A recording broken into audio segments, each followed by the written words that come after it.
গত কয়েক বছর ধরে জনাব তারেক রহমানই আসলে বিএনপির হাল ধরে আছেন। বেগম খালেদা জিয়া চিকিৎসার জন্য লন্ডন গেলেন, শেখ হাসিনা জনরোষে বাংলাদেশ থেকে বিতাড়িত।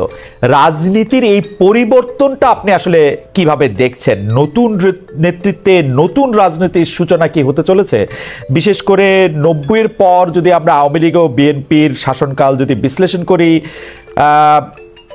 সরকারে বা ক্ষমতায় এলে মানে এটা একটা এই প্রশ্ন বারবার হচ্ছে যে তারা যে গণতান্ত্রিক থাকবেন, কর্তৃত্ববাদী হবেন না, সেরকম কি মনে হচ্ছে? মানে এই নেতৃত্বে যারা আছেন, এটা তো অবশ্যই ঠিক, জনাব তারেক রহমানই আসলে 20-22 বছর ধরে অন্ততপক্ষে দলের ডেপুটির হালটি ধরে আছেন, কিন্তু মানে এই নেতৃত্বের ক্ষেত্রে কি কোনো পরিবর্তন আসছে? ব্যক্তি মানুষ না, আদর্শের, দৃষ্টিভঙ্গির আপনি কিভাবে দেখছেন? তারেক রহমান সাহেবকে নিয়ে আপনি যে কথাটা বললেন, উনি গত 10-12-15 বছরে যেভাবে বিএনপিকে বিদেশে বসে যেভাবে নেতৃত্ব দিয়ে, এখন বিএনপি সামনের দিকে যদি ক্ষমতায় আসে, সেটাই বলবো যে এখন তো আর নির্দিষ্ট শত্রু লাগবে না আমাদের পতনের জন্য। আমরা যদি আওয়ামী লীগ থেকে শিক্ষা না নেই, আমরা যদি ডেমোক্রেসি প্র্যাকটিস না করি, তাহলে অদৃশ্য শত্রু আমাদেরকে সেটা করে দিতে পারে। তো আমার মনে হয় ভবিষ্যৎ তো আমি বলতে পারবো না, এটা ঈশ্বরের উপর নির্ভর করে। আর আজকে পর্যন্ত আমি আমার জায়গা থেকে বিএনপির সাথে যতখানি কথা বলেছি, যতখানি রাজনীতি করছি, আমি যথেষ্ট অ্যাকোমোডেটিভ। এবং আপনি যদি ইদানিংও দেখেন, বিএনপির 31 দফা থেকে আরম্ভ করে অন্য সব কিছু, বিএনপি আমাদের সবার সাথেই কথা বলছে, সবার কাছ থেকে ড্রাফট নিচ্ছে, সবার কাছ থেকে উপদেশ নিচ্ছে, তারপর ওনারা এটা বাস্তবে আসছে। তো আমি যথেষ্ট অ্যাকোমোডেটিভ নেচার বিএনপির দেখতে পাচ্ছি। সো ইনশাল্লাহ আমি প্রোগ্রেসিভ থিঙ্কিং, আমি মনে করি আর খারাপ কি হবে, ইনশাল্লাহ ভালোই হবে। পার্থ, আমি ভবিষ্যতের জায়গা থেকে এখন শুধু বর্তমানে পাটাতনে একটু আসতে চাই। আপনি জানেন যে 24-এ ছাত্ররা রাজনীতির গতিপথ, মানে ছাত্রদের নেতৃত্বে রাজনীতির গতিপথ যেভাবে পাল্টে গেছে বা পাল্টে দিয়েছে ছাত্ররা, সেখানে আপনারা যারা 53 বছরের বাংলাদেশ রাজনীতির দ্বিতীয় বা তৃতীয় প্রজন্ম, মানে আপনাকে যদি আমি বলি, তাদের রাজনৈতিক প্রাসঙ্গিকতা বা রাজনীতিটা কি আগের মতো আর আছে? আপনারা কি নতুন করে কোনো কিছু ভাবছেন? আপনি নতুন করে কিছু ভাবছেন কিনা? মানে আমি আপনারা, এটা অনারিফিক প্লুরাল পার্থ। তো কারণ হচ্ছে যে অনেক ক্ষেত্রে আমরা এক ধরনের ক্যান্সেল কালচার দেখতে পাচ্ছি। মনে হচ্ছে যে আগের কিছু জিনিস বাতিল করেই নতুনের জন্ম হচ্ছে। সেক্ষেত্রে আপনি নিজেকে কোথায় দেখতে পান ব্যারিস্টার পার্থ? খালেদ, আপনার কথাগুলি অনেকখানি ভেঙে গিয়েছে, বাট তারপরও আমি যতখানি ধরতে পেরেছি আপনার কথাগুলি, your voice is breaking down, so but আমি তারপরও যতখানি বুঝতে পারছি। আমি আবার বলবো? হ্যাঁ, আপনি একটু আরেকবার যদি বলেন। পার্থ, আমরা যেটি দেখতে পাচ্ছি সেটি হচ্ছে যে 24-এ ছাত্ররা রাজনীতির গতিপথ যেভাবে পাল্টে দিয়েছে বা তাদের নেতৃত্বে রাজনীতির গতিপথ যেভাবে পাল্টে গিয়েছে, সেই ক্ষেত্রে আপনি রাজনীতির দ্বিতীয় প্রজন্ম হিসাবে নিজের প্রাসঙ্গিকতা ধরে রাখতে আপনাকে কোনো পরিবর্তন আনতে হচ্ছে কিনা? আপনি আগের মতোই আছেন কিনা? বিশেষ করে আমরা দেখতে পাচ্ছি যে একটা ক্যান্সেল কালচার আমরা স্পষ্ট দেখতে পাচ্ছি, একে বাতিল করে দেয়, একে বাদ করে দেয়, একে ক্যান্সেল করে দেওয়া, এবং সেটা আবার খুব গর্ব করে বলা। আপনি সেটাকে কিভাবে দেখেন ব্যারিস্টার পার্থ? আমি যত ধরতে পেরেছি, বিকজ আপনার কথা ভেঙে যাচ্ছিল, বাট আমি একটা কথা বলি, ছাত্ররা রাজনৈতিক পথ পরিবর্তন করেনি, রাজনীতির কালচারও পরিবর্তন করেনি। ছাত্রদের নেতৃত্বে একটা বড় ফাউন্ডেশন যেটা আগে ছিল, সেটার উপরে ছাত্ররা নেতৃত্ব দিয়ে একটা সরকার, স্বৈরাচার সরকারকে পতন করিয়েছে। এইটা বাংলাদেশের রাজনৈতিক কালচারকে আপনি কোনোভাবেও কোনো কলমের খোঁচা দিয়ে পরিবর্তন করতে পারবেন না, কোনো আইন, কোনো সংস্কার করে পরিবর্তন করতে পারবেন না, যদি আমরা মানসিকভাবে বাংলাদেশের কালচারকে রাজনৈতিক কালচারকে পরিবর্তন না করতে চাই। আপনি যত সংস্কার করেন, যাই করেন, যারাই ক্ষমতা আসবে তারা যদি অ্যাবিউজ করতে চায়, ওনারা অ্যাবিউজ করবেন। আর মানসিকতায় যদি অ্যাবিউজ না থাকে, তাহলে এই অ্যাবিউজ হবে না। সুতরাং অনেকেই মনে করে হ্যাঁ, সংস্কারকে আমরা ওয়েলকাম জানিয়েছি, এখনো জানাই। আর আপনি যদি আমাদের কথা বলার চেষ্টা করেন, আমাদের রাজনৈতিক মোটো বা আমার বাংলাদেশ জাতীয় পার্টি বিজেপিতে আমি যেই দলের চেয়ারম্যান, আমাদের মোটোটা সম্পূর্ণ ডিফারেন্ট। আমি আমার জায়গা থেকে, আমার স্বল্প পরিসরে যেখানে আমি কাজ করি, আমি এই জিনিসটাই উপলব্ধি করতে পেরেছি যে ভালো রাজনীতি আনতে হলে ভালো রাজনৈতিক মানুষের রাজনীতিতে আসতে হবে, এছাড়া আর কোনো ওয়ে নাই। সুতরাং আমরা ওই ক্যাম্পেইনই করছি, যার কারণে আমরা ঢাকা বলেন বাইরে বলেন আমরা সমাজে সেই গ্রহণযোগ্য মানুষগুলিকে রাজনীতিতে আনার চেষ্টা করছি, যাতে আমরা আমাদের মানসিকতায় we can accommodate more intelligent and more political people than us. এটা যদি হয়, এই মানসিকতা থাকলেই আপনি বাংলাদেশকে পরিবর্তন করতে পারবেন। আদারওয়াইজ কোনো আইন করে কোনো সংস্কার করে এগুলি লোক দেখানো হবে এবং এগুলি টিকবে না। আমরা জনাব আন্দোলন রহমান পার্থকে শুনলাম।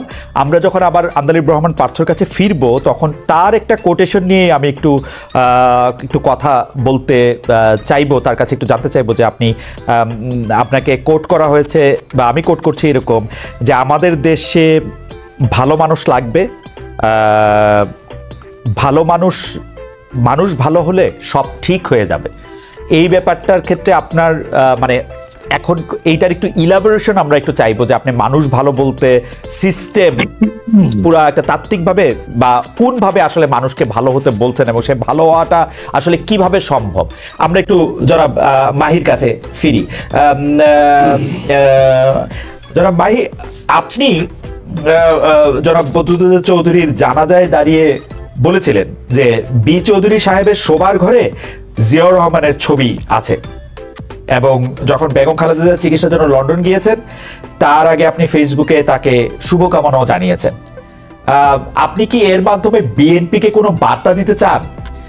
আমাদের প্রশ্নটা হচ্ছে এই জায়গায় যে কেউ কেউ বলেন বিএনপির সঙ্গে আপনাদের যে দূরত্ব, মানে সেটা জনাব চৌধুরী আজ নেই পৃথিবীতে, সেই দূরত্বের কারণ হচ্ছেন আপনি।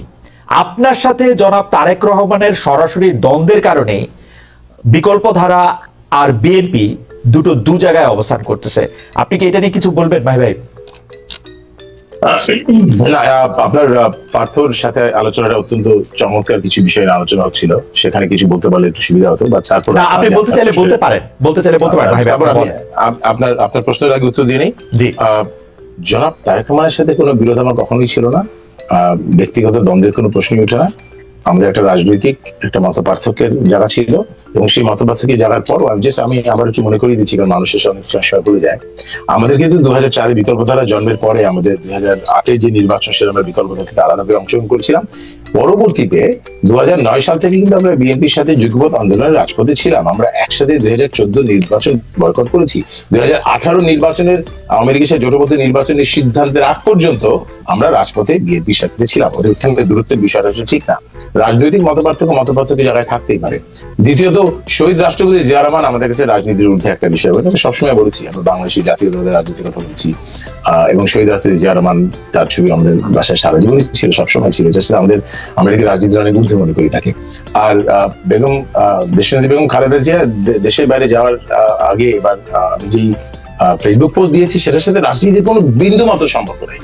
সেটা আমি একেবারে সন্তানের জায়গা থেকে দাঁড়িয়ে তার জন্য শুভকামনা বলছি। কেন মাত্র এটাও বলেছি, আমি ব্যাখ্যা করেছি কিছুদিন আগে আমার বাবা আমাদের দেশে চলে গিয়েছেন, যে কারণে সেই জায়গাটায় দাঁড়িয়ে আমি আমার অনুভূতিটা ব্যাখ্যা করেছি। এবং আমার ফেসবুক পোস্টে একটু ক্লিয়ারলি দেখবে সেখানে এটাও বলেছি যে রাজনীতি আমাদেরকে দূরে সরিয়ে রাখতেই পারে। সো আমি এখানে কোনো রাজনৈতিক কোনো বক্তব্য দেওয়ার জন্য, বিএনপিকে কোনো মেসেজ দেওয়ার জন্য সেটা আমি করিনি, তাহলে আমি জিনিসটা বলতাম না। আমি বলছি রাজনীতি আমাদের দূরে সরিয়ে রাখতেই পারে, কিন্তু তারপরও বেগম খালেদা জিয়ার সুস্বাস্থ্য, তার আরোগ্য কামনা করছি আমি, because I do feel that it was the right thing to do. এবং সেই জন্যই আমি জিনিসটা করেছি। এখানে আমি রাজনীতিকে আনতেই চাইনি, সেরকম রাজনীতির কোনো সম্পর্কই নাই। যেন পার্থর সাথে যে আলোচনা হচ্ছিল সেখানে আমি একটু ভিন্নভাবে আসলে ব্যাখ্যা করতে চাই যে অত্যন্ত গুরুত্বপূর্ণ একটা বিষয় ছিল। আমরা যখন এই 24-এর যে অভ্যুত্থানটা আমরা দেখলাম, যে বিপ্লবটা আমরা দেখলাম, এখানে এটা শুরু কিন্তু ছিল একটা কোটা আন্দোলনের মধ্যে দিয়ে, এবং শেষ পর্যন্ত সারা বাংলাদেশের মানুষ, বিশেষ করে প্রজন্ম যখন এটার সাথে কানেক্ট করলো, তাদের মধ্যে 1% কিন্তু আসলে সরকারি চাকরির দাবিটা নয়।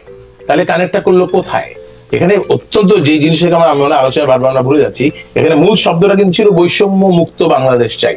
এই জায়গায় কিন্তু প্রজন্ম কানেক্ট করেছে। এটা শুধুমাত্র সরকারি চাকরির যারা দাবিদার নয়, তারাও কিন্তু বৈষম্য শিকার। এবং আপনি যদি দেখেন, অর্থনৈতিক বৈষম্যের শিকার, সামাজিক বৈষম্যের শিকার, রাজনৈতিক বৈষম্যের শিকার। তো আমি এটা এভাবে দেখি যে প্রজন্মের যে আকাঙ্ক্ষা, প্রজন্মের যে চাহিদা, চেতনা শব্দটা আমার কাছে খুব ভয় লাগে, বিকজ আমরা চেতনাকে এত বেশি একাডেমিক করে ফেলেছি যে আপনি রাষ্ট্রবিজ্ঞানে পিএইচডি না হলে চেতনা নিয়ে আলোচনা করা যায় না। সবকিছু ৭১-এর চেতনা নিয়ে এত কঠিন কঠিন বই টই লিখে ঠিক আমরা সাধারণ মানুষকে আর চেতনার সাথে কানেক্ট করতে পারি না। আপনি যদি জেনারেশনাল যেই আকাঙ্ক্ষা অ্যাসপিরেশন দেখেন, ৫২ ভাষা আন্দোলনের পরে একটা জেনারেশন অ্যাসপিরেশন ছিল জাতি গঠনের, এবং তারপরে ৭১-এর প্রজন্মের আকাঙ্ক্ষা ছিল স্বাধীনতা, ৯০-এর প্রজন্মের আকাঙ্ক্ষা ছিল গণতন্ত্র, আর ২৪-এর এই প্রজন্মের আকাঙ্ক্ষা হচ্ছে বৈষম্যমুক্ত বাংলাদেশ। এই বৈষম্য কিন্তু শুধুমাত্র সরকারি কোটার চাকরির বৈষম্য মুক্ত নয়, এখানে কিন্তু সামাজিক বৈষম্যের বিষয় রয়েছে, অনেক সিরিয়াস ম্যাটার যেখানে রয়েছে সামাজিক বৈষম্যে, আপনার অর্থনৈতিক বৈষম্যের বিষয় রয়েছে, রাজনৈতিক বৈষম্যের বিষয় রয়েছে, রাজনৈতিক নেতৃত্বে এই যে এখন ইদানিং কয়েকদিন ধরে শুনছি যে আপনার রাজনীতির মধ্যে আমাদের যেই কোটামুক্ত রাজনীতির কথা বলা যায়, পরিবারতন্ত্র, এখানে এখন পরিবারতন্ত্র বলে আমরা শুধুমাত্র বড় দুটো দলকে আমরা সবসময় অঙ্গুলি নির্দেশ করি, সেটা সঠিক নয়। পরিবারতন্ত্র আমি জানি বিএনপি আওয়ামী লীগের মধ্যে পরিবারতন্ত্র আছে, কিন্তু পরিবারতন্ত্র আমাদের মধ্যে নেই, আমাদের মধ্যে আছে। বিভিন্ন এলাকায় বিভিন্ন যে কোনো জায়গায় সংসদ সদস্যগুলো অনেক সংসদ মারা গেলে তার সাথে সাথে হয় তার স্ত্রী, নাইলে তার সন্তান এমপি হয়ে যাচ্ছে। তো অতএব এই পরিবারতন্ত্রের দায়টা আমরা গিয়ে শেষ পর্যন্ত দুটো দলকে দিতে পারি, দুটো পরিবারকে দিতে পারি, কিন্তু দায় কিন্তু আমাদের আসলে অনেকেরই আছে। এবং এই জায়গাটায় আমার মনে হয় প্রজন্ম এই যে একটা বৈষম্যের শিকার হয়েছে, ছোট করার জন্য সবার জন্য সমান সুযোগ নাই। আবার আপনি যদি সামাজিক বৈষম্য দেখেন, প্লিজ না সরি মাহি ভাই, আপনি একটু কি বলবেন যে আপনারা মাহি ভাই এখন কি শুনতে পাচ্ছেন আমাকে? জি পাচ্ছি। মাহি ভাই, আপনি তরুণদের যে চাওয়ার কথা বলছেন বা যে চিন্তা প্রজন্মের যে চাওয়ার কথা বলছেন, আপনি কি সেই চাওয়া ধরতে পেরেছেন তরুণদের চাওয়ার কাছে? দেখেন, আপনি যদি তরুণদের চাওয়ার কথা বলেন, বিকল্প রাজনীতির কথা আমরা সেই ২০০৪ সাল থেকে বলে আসছি, এবং বিকল্প রাজনীতি বলতে কি আমরা সেটাকে ব্যাখ্যাও করেছি। আমি বিকল্প রাজনীতি বলতে আমরা কোন কথাটা বলছি, এবং সেই কথাগুলো আজকেও বলছি। কিন্তু আজকের বাংলাদেশের পরিস্থিতিতে ২০১৮ সালে আমাদের রাজনৈতিক সিদ্ধান্তের কারণে আমাদের প্রাসঙ্গিকতা নিঃসন্দেহে অনেক কমে গিয়েছে, যে কারণে হয়তো আমি আজকে সেইভাবে বলতে পারছি না, সেই সুযোগটা পাচ্ছি না। দেশে আমাদের পাওয়া উচিত, এবং সেই জন্য আমি মনে করি এখানে আমাদের বলা উচিত, আমাদের বক্তব্য আছে।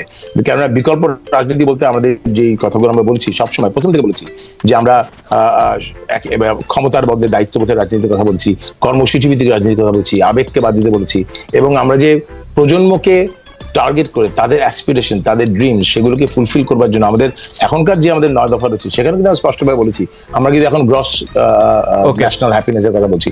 অতএব প্রজন্মের সাথে কানেক্ট করার চেষ্টা আমরা করছি, সেই চেষ্টা আমাদেরকে করতে হবে, এবং এই চেষ্টাটা যারা করতে পারবে না, তারা যেই হোক, আমার মনে হয় তাদেরকে প্রাসঙ্গিকতা হারাতেই হবে।